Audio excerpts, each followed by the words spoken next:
Hello everybody, the Supreme Emperor King here, and welcome back to a nation state. So, I have created two nations, the retired Von Julia and the unretired Costa Rica. Well, it is time that we merged the two.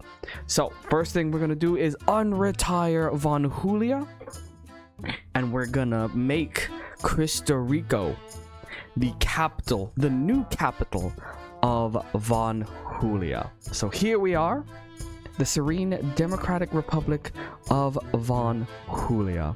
So let me show you some changes. The first change is that we have changed the motto of Von Julia to equality, prosperity, unity, also shortened to EPU. So let's get into the fact books. So for the Von Julia overview, we have a new flag for Von Julia. Here it is. I will describe it later in another video.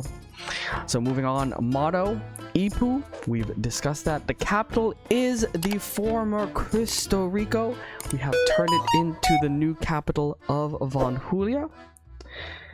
Next, the government structure of Von Julia. We have technically four branches. We have the monarchy, the executive branch, legislative branch, and the judicial branch. Obviously, the Supreme Emperor King is me, Christopher Von Julia. Then we have the executive branch with the president and vice president. Moving on, we have the legislative branch, which is unicameral, just to make it a little easier for me. And that branch is represented by the Senate, which has 100 seats, and the Senate Majority Party leader is known as the Chancellor. Moving on to the judicial branch, we have the Supreme Court of Von Julia. We have one Chief Justice and 6 Associate Justices, 7 justices in total. Moving on to currency. Our currency is called dollar mark. I've taken the name of the US dollar and the former names of Germany's currency, which is I believe paper mark, and I put it together to make the dollar mark. And then our national animal is the dog. Any dog, any kind of dog. All right, moving to the next fact book. It is moi, Supreme Emperor King. Here are my other titles: Supreme Emperor King, Supreme King, Eternal King, and King. And then also here we have links to my YouTube channel and also the playlist on YouTube for the nation states, where you can see all the videos about Von Julia and the former Costa Rica. All right, moving on to the history of Von Julia, which is a work in progress. All of this is a work in progress. So if you want to check it out, first we have the dates, important dates for Von Julia. Capital changes for Von Julia, motto changes, also a flag gallery as well. So if you want to take a look at that, go ahead to nation states, Von Julia, check out the history of Von Julia. Moving on, we do have presidents in Von Julia. I probably talked about this before, but I'm just going to recap in this video. Some of this has already been said, but like I said, I'm just recapping. So the presidents of Von Julia, we have 2 of them right now. The first president, Frederick Abraham, with the vice president, Martha Kane, were appointed by me. And then the first elected president of Von Julia, which you can see in another video in the nation states playlist, is President Lucius Lovecraft. He is part of the Labour Party, and his vice president is Mario Giuliani. So, presidents of Von Julia usually have 6-year terms, and they can only run once consecutively. But for Frederick Abraham, he stayed for 4 years because he wasn't technically elected by the people. So he said, I'm going to stay for 4 years, and then you guys get to vote. So pretty honorable of him. But out of that, presidents of Von Julia have 6-year terms and they can only run once non-consecutively. All right, moving on to the Senate. So the first chancellor was Marshall Tubbs. The majority political party in the Senate, the first Senate, was nobody, really. It was a tie between all the political parties. And then, obviously, no affiliation for the first president of Von Julia. But then, when people started to vote, the next chancellor was Henry Knox, with the majority political party in the Senate being the Labour Party, which also controlled the presidency. So pretty easy for Lucius Lovecraft. Senators have 4-year terms. All right, so speaking of government structure and politics, we move to the politics page. So, the political parties of Von Julia. We have a lot of them, but they're all grouped into spheres, I would say. So we have the left-leaning political parties, the right-leaning political parties, and the center-leaning political parties. So, each party has about 3. There could be more. Again, it's a work in progress. But currently, each political party has 3, except for the center-leaning political parties. So for the left-leaning political parties, we have the Citizen Party, the Democratic Party, and the Labour Party. For the right-leaning political parties, we have the Liberty Party, the Federalist Party, and the Republican Party. Next, we have the center-leaning political parties. We have the Compromise Party and the Yang Gang, for some reason. Also, I would like to mention November is an electoral cycle in the US, and that means I want you guys to get involved too. So that means you will be choosing the next president of Von Julia in November. So if you go to My Nation page to Politics of Von Julia, right here you can see the candidates running for office. There will be 5 people on the ballot. I know there's 4 here, but I will add another one to represent the center-leaning political parties. So these are the candidates running for the presidency in November, the 3rd Friday in November. All right. Moving on, additional information about Von Julia. Right here, the etymology of Von Julia, the name of the country. Where does it come from? It is named after the Supreme Emperor King, obviously. The Von Hul part of Christoph von Hul's name was used instead of the Christo part because the Supreme Emperor King did not want to come off as egotistical and self-centered when naming the nation. So instead, the Christo part was used in naming the capital of Von Julia. Very non-egotistical and non-self-centered of me, right? Okay, so here is our national trigram, VHA. It's also right here to reiterate. Our national colors are blue and orange, and our measurement system is the metric system. Calendar system is the Gregorian calendar, and we drive on the left side of the road. All right, and here are some of our national symbols. National animal is the dog. National bird is the emperor penguin. National flower is the rose. National insect is the monarch butterfly. Then the personification of Von Julia. We have 2 of them, one male, one female. We have Captain Empire and Captain Guardian. Next, we have the fun personification of Von Julia, and this is from Cristo Rico. We have Sir Rico and Senora Rica. Then we have the patron saint or Christianity, and then the patron saint for Catholicism, which is Saint Christopher and Saint Paul. And then we have the personification for the Christmas season, Santa Claus and Mrs. Claus. I've also put in their whole names as well. And then moving on, we go to the Von Julia holidays.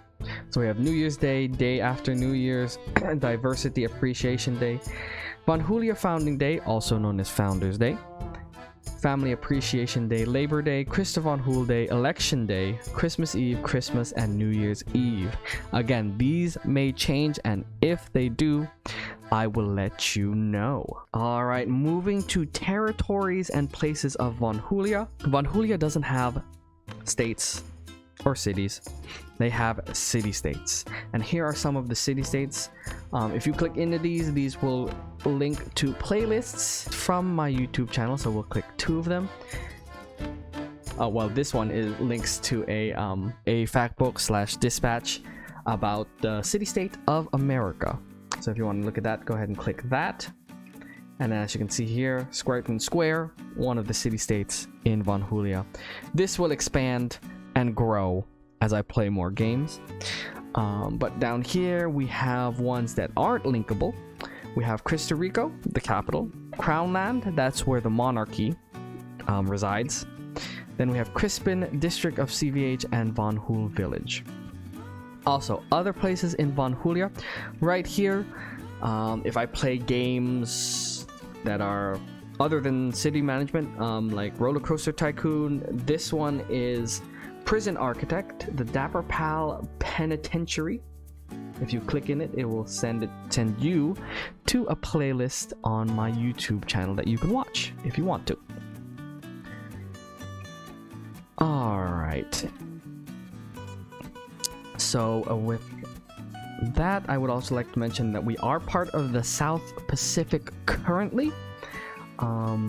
If we look at the cards of Von Julia, you can see that the first one we were in the North Pacific, second one we were in the East Pacific, and if we ever get another trading card, we will be part of the South Pacific. So I guess my goal is to have Von Julia part of each Pacific region in NationStates for each card. So you got to collect them all. Alright, so with that, let's go ahead and answer 2 issues. So, for issues, we have 2 of them. And since we have a president, I want to split the 2 decisions. So, the first decision is going to be what I think, the Supreme Emperor King. The second decision is going to be the alignment of the president. So, since the president is the Labor Party, I'm going to try to think like I think far left ideology. So that is what I'm going to do. So the first issue is mine. Externalities palmed off. What is the issue? A sunny and neighboring nation with a developing economy has been burned, clearing large swaths of rainforest to gain land for palm tree plantations. Weather conditions have carried a thick pall of smoke from the burning across a narrow sea strait and into Von Julia. That's not good. Alright, we have 4 options. First, the smog is affecting the young, the elderly, and the sick, notes your Minister of Civic Welfare as she holds a rose-scented handkerchief over her nose and mouth. We have to send a strongly worded letter to their government to request that they do something to stop the parties responsible, if they'd be so kind. I'm sure that with their own citizens being affected and with us pointing out the ecological damage that they're doing, they'll take everything into consideration and choose to be reasonable. Moving on to number 2. They aren't going to respond to that. They don't care if their own citizens drop dead in the fields. They're cynical profiteers who only care about the bottom line. Fumes Jurgen Elliott, the Minister of Trade and Industry. Let's embargo all their palm oil products, encourage all our allies and major trade partners to do the same. That'll teach them. Number 3, teach them what? That we care about abstract concepts like diplomacy and dialogue, rebukes Cain Marquez, a hawkish Air Force commander, pounding his fist into his open hand for emphasis. It's clear that they won't fold easily when there's so much profit at stake. But if we bomb the government, whoever is still left will accede to any of our demands. And finally, number 4, and what will that achieve? Decades in never-ending war? That's what mocks Harriet Silva, a slightly deranged scientist who is staring intently at a snow globe. Instead, let's build a protective acrylic glass dome over every city and connect them via enclosed tubes. We won't have to care about the haze, difficult neighbors, or even climate change ever again. Okay, not bad.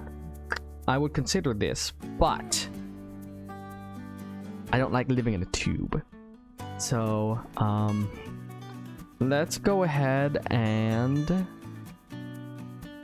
let's just go ahead and embargo them. Let's choose number 2. Both diets and economic output are growing leaner with recent restrictions to free trade. All right, so here are some headlines if you want to pause the video to look at them. Latest economic data shows surge in manufacturing. National parks proving popular. And then here are some more recent trends. All right, moving to the second issue. This is going to be decided as if I were President Lucius Lovecraft of the Labour Party. So here is the issue. The Empire strikes first. Oh wow, this is a 4-1. Okay. The issue. Reports indicate that several neighboring nations are engaged in major weapons programs in contravention of international law and treaty, focusing public discourse on von Julia's foreign policy, specifically its position on preemptive strikes. So here's the debate. 1. We need to respond to these terrorist scumbags, force General Chijokio, I guess, turning a slightly alarming shade of purple. I say we announce any legal weapons program will be treated as an act of war. The risk of harsh words turning into an endless conflict that mires our troops in far-off lands for years at a time is a small price to pay for national security. If you don't act now, these foreigners will think they can push us around forever. They must be taught a lesson for the good of the serene democratic republic. Number 2. Diplomatic bureaucrat Hilary Ungar remarks calmly, "There's no need to go off half-cooked. It would be much better if we used an appropriate international body, the World Assembly, say, or the South Pacific Tribunal, to investigate these rumors objectively for us. That way we have the international community on our side, and no one can accuse us of playing judge and jury. It will be well worth the extra diplomatic costs and bureaucratic red tape." Number 3. If these countries don't respect international law, why would they respect international agencies, wonders political analyst Matthew Cobblepot. Our neighbors are acquiring these weapons for a reason. No one wants to pick a fight with a country that has weapons of mass destruction. The solution is simple. If we have WMDs of our own, they won't dare to strike at us. It may seem mad, but in this crazy world, it's the sanest thing we could do. Okay. And number 4. Noted pacifist and tambourine artist Sheila Kane replies, "As usual, our nation's proud leaders can only see violent solutions to our problems abroad. Wouldn't it be refreshing if they focused on achieving peace through communication and accommodation rather than force of arms? You may call me a dreamer, but I'm not the only one." Honestly, these 2 and 4 seem like the same thing. But let's do number 4. I think this is more to do with talking to an international body rather than talk to the people themselves. So let's do number 4. All right, the government is giving peace a chance. All right, and here are the headlines. Curing citizens praises departmental fairness. Fewer lazy bums than ever before, bosses note. And then here are some recent trends. All right, let's check if we got any cards. No, we did not. Are we selling any cards? We could. This one's ultra rare and they want it for 0.01. Heck no. Don't want to sell that. Don't want to sell that. I'm selling stuff. Yeah, not really. So after checking that, we are finished with this video. We merged Von Julia and Costa Rica together to form a new, quote-unquote, new and improved nation of Von Julia. So the next video, I'm probably going to answer some issues to get those out of the way. And then the video after that, I am going to describe the flag of Von Julia, and then let's go ahead and see if we can do some forum posts as well, because this is a role-playing game and I would like to get into the forum and show you what it has in store. So For right now, I'm gonna leave things here. Thank you for watching. I hope you enjoyed the video. If you liked it, hit that like button, subscribe for more awesome content, and I'll see you in the next video. Christo Von